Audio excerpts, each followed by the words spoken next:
जय हिंद दोस्तों। अब धीरे धीरे लग रहा है कि रसिया सिर्फ यूक्रेन तक रुकने वाला नहीं है। रसिया ने पहले पोलैंड पर ड्रोन अटैक किया और अब खबर आ रही है कि रसिया के 3 MiG-31 फाइटर जेट्स इस्टोनिया की हवाई सीमा में घुस गए और दोस्तों इसके बाद नेटो के F-35 से उनका सामना हुआ।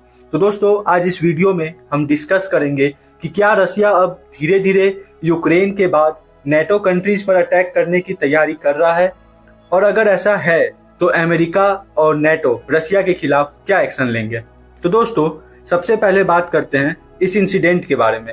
एस्टोनिया ने ऑफिशियली कंफर्म किया है कि 3 रसिया के MiG-31 जेट्स बिना परमिशन के उनके एयर स्पेस में घुस गए।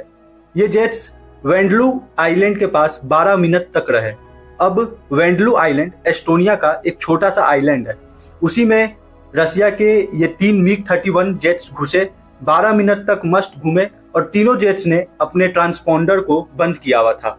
अब ट्रांसपोंडर बंद होने के कारण कोई भी एयर ट्रैफिक कंट्रोल से बात नहीं हो पाती है कि कोई भी एयर कंट्रोल सिस्टम तभी किसी जेट्स को अपना मैसेज भेज पाते हैं जब उस जेट्स का ट्रांसपोंडर ऑन हो। इसके बाद फिर एस्टोनिया से 3 F-35 जेट्स उड़ते हैं और उसके बाद रसिया के जेट्स एस्टोनिया के वायु सीमा से बाहर चले जाते हैं। अब दोस्तों इस इंसिडेंट के बाद एस्टोनिया ने नेटो के आर्टिकल 4 को एक्टिवेट कर दिया, जिसमें सारे नेटो कंट्रीज के मेंबर से एस्टोनिया की मीटिंग होगी और फिर आगे क्या करना है ये डिसाइड किया जाएगा। अब दोस्तों ये कोई नॉर्मल घटना नहीं है। इसके पहले रसिया ने अपने लगभग 20 ड्रोन पोलैंड की सीमा में भेजे थे, जिसके बाद पोलैंड ने भी आर्टिकल 4 को एक्टिवेट किया था।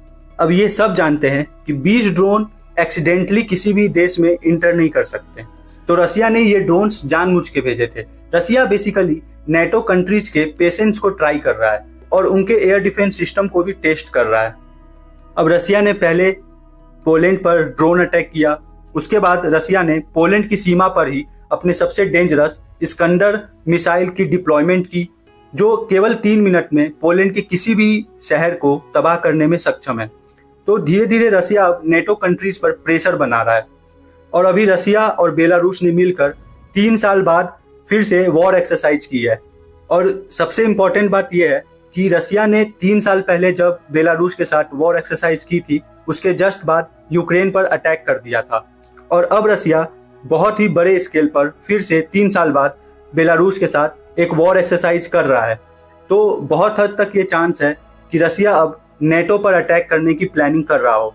तो दोस्तों अब सवाल ये है, क्या रसिया की नज़र सच में यूक्रेन के बाद अब नेटो कंट्रीज पर है या ये सिर्फ एक एक्सीडेंट था? आपको क्या लगता है, नेटो को रसिया के अगेंस्ट तुरंत टफ स्टेप लेना चाहिए या फिर सिचुएशन को डिप्लोमेटिकली टैकल करना चाहिए? अपना ओपिनियन कमेंट सेक्शन में जरूर शेयर कीजिए। मिलते हैं अगले वीडियो में, तब तक के लिए हमारे वीडियो को लाइक और चैनल को सब्सक्राइब जरूर करें। जय हिंद।